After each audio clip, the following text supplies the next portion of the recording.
video. And the first thing I want to say is, if any of you saw my brother's video, he kind of said that his YouTube was better than mine. And I don't completely disagree with that, because I think it depends what you're looking for in a YouTube video. If you're looking for challenges and stuff like that, then yeah, my brother's is better. If you're looking for kind of lifestyle, bath bombs, illness, chronic illness stuff, then mine is better. So I thought I would do today's video on ways of explaining fatigue, because I have ME, which is also known as chronic fatigue syndrome. So obviously the illness is characterised by fatigue. I feel like fatigue is quite a hard thing to explain, because you end up just kind of saying tiredness and people go, oh, but I'm tired too, or why are you in a wheelchair if you're tired, or I think I've got that because I'm really tired. But that's not what fatigue is.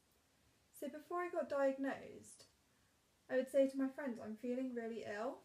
And they'd say, oh, okay, in what way are you feeling ill? Do you have a headache, stomachache? And I'd just say, I just feel really run down, because it was tiredness and something else.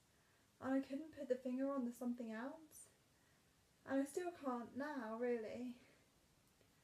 So the something else might have been fatigue, but what I want to make really clear is that there is a big difference between tiredness and fatigue. If a healthy person is tired, they will chill out a bit, go to bed, sleep, wake up and feel better. If I'm feeling fatigued, which I am all of the time, there's kind of no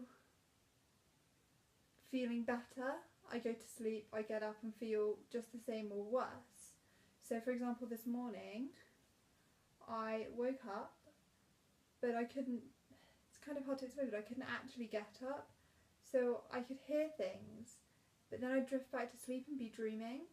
So I'd hear that it was raining, I'd hear my mum go downstairs, but then I heard my dad, which must have been a dream because my dad wasn't here this morning. It's kind of things like that, and it's really scary, to be fair. Then I got up and now I'm a lot better, feeling okay. And I thought I'd make this video to kind of explain what fatigue is and how to describe it. So one thing that you've probably heard of is the spoon theory by Christine Morano. And you've probably heard people with chronic illness refer to themselves as spoonies, and that is because of this theory. So I might be saying this wrong, but I think she has lupus, and she was in kind of a cafe, I think, and one of her friends said, well, what does it feel like to have lupus? And the way she explained it is she got a bunch of spoons. So here I have 10 spoons. And she said, imagine a spoon is like a unit of energy. So for you in the morning, for a healthy person, you just get up. You don't think about it, you get up. But for a normal person, that's fine. But for someone with a chronic illness, that's quite difficult. Like I explained this morning, was really hard for me because I couldn't get out of bed. So you've got to open your eyes. For me, I have to have 15 minutes to kind of actually wake up. And then for a normal person, they probably open their eyes, get out of bed. For me, I've got to have 15 minutes to wake up. Then I have to sit up to make sure I'm not too dizzy. Once my body's used to sitting up, then I can get out of bed. And that uses up 1 spoon of energy. Then the next thing you might do in the morning is brush your teeth. So for a normal person, you go to the sink, put some toothpaste on a toothbrush, brush your teeth. But for someone with a chronic illness, it might be harder than that. So for me, that's another spoon. And when I'm brushing my teeth, I can't stand up. I have to sit down because my legs can't stand up that long, and it really makes my arm ache. So another thing that you might do is have a shower. So in the shower, you might wash your hair and shave your legs. I can't, my hair is really long. I can't wash my own hair. I need to get my mum to do it for me because I can't lift my arms for long enough to rub the shampoo in. So for me, having a shower would take up 3 spoons. Because it takes up a lot of energy for me. Then you might make breakfast. You might, one thing that I like to have for breakfast is I like to have a toasted tea cake. So making breakfast, 2 more spoons. Eating breakfast. You've got to chew. You've got to lift it to your mouth. It's another spoon. What about getting dressed? I should probably have done that before breakfast, but you know. You've got to bend down to put on socks. You've got to pull your trousers up, or skirt, or dress, or whatever you're wearing. You have to do up your buttons. That's pretty much another 2 spoons. Then I've run out of spoons before I've even left the house. I think that's quite a good explanation, but I don't think it's perfect because you don't have the same amount of energy every single day. So that's one explanation that is really good, but I don't think it's perfect. And what happens when you run out of energy? It doesn't explain it here. So the next one I've got has been called the beans, but I don't have beans, so I used hair grips. See my hair grips. So each of the glasses with 5 hair clips in it represents a day. So day number 1. Obviously a hair grip is not the same amount of energy as a spoon. Get up. Get dressed. Do your teeth. Eat breakfast. You've only got 1 left, so leave the house. Now you've run out of energy. So you might be able to steal some from the next day. Put them in here. Don't know what. Just think. Go shopping. Have a coffee. Come back home again. Shower. Now you're out of energy. You've come home. Which means for the next day, you only have 1 hair grip. Only 1 unit of energy. So you've got to steal some from the next day. Get up. Get dressed. Eat breakfast. Shower. Then you've got 1 unit of energy left to do something at home, maybe write some emails or something. Then the next day, it will be a crash. You've only got 1 hair grip left. What you're going to do that day? You're lucky if you get out of bed. Obviously, there are more than 3-day cycles, but I still think that's quite a good explanation. But it's not my favourite explanation. My favourite explanation, which I think is quite relatable, is that I explain it kind of like it's a phone battery. Because everyone has iPhones or Androids nowadays. Even my mum has an iPhone now, which she got for Christmas. And she'd always say, oh, I don't need an iPhone, I've got one that works perfectly well, I can text and call. But now she's got an iPhone, she's like, look at this thing my phone can do, look Beth, I can check my emails. And I'm like, yeah, I know Mum, I've had one for quite a while. So, phone battery. This is what it looks like when it's empty and your phone dies. So, when you wake up each morning, for me, there's no kind of indication. I don't know how much energy I'm going to have. I have kind of an indication from what I did the day before. If the day before I went out, the next day is going to be horrific. If I, for example, I had a uni interview, the next day would be horrific. But if I just kind of stayed at home, might be a bit charged the next day. Might be charged to about 50%. Done it in yellow because if you've got chronic fatigue, you're always going to be in energy saving mode.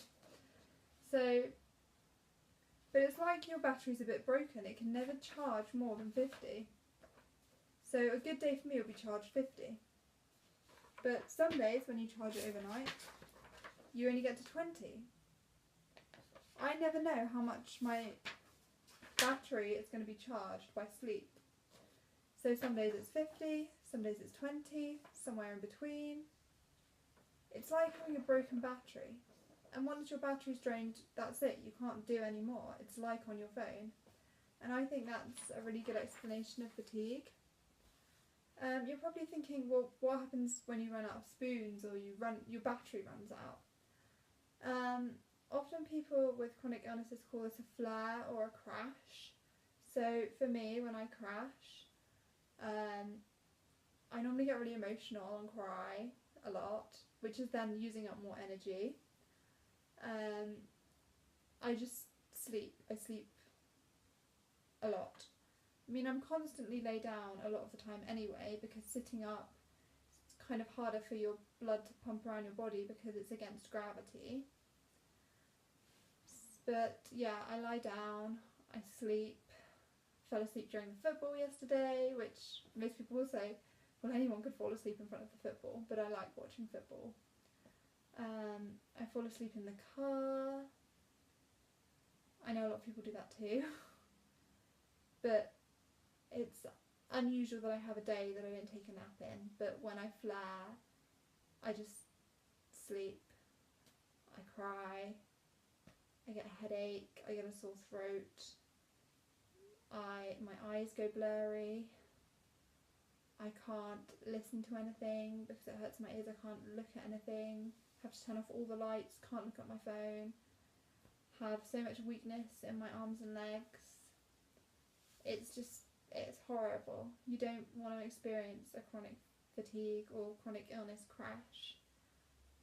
But sometimes I do push myself more than I should and experience a crash because the thing that I'm doing is so worth it.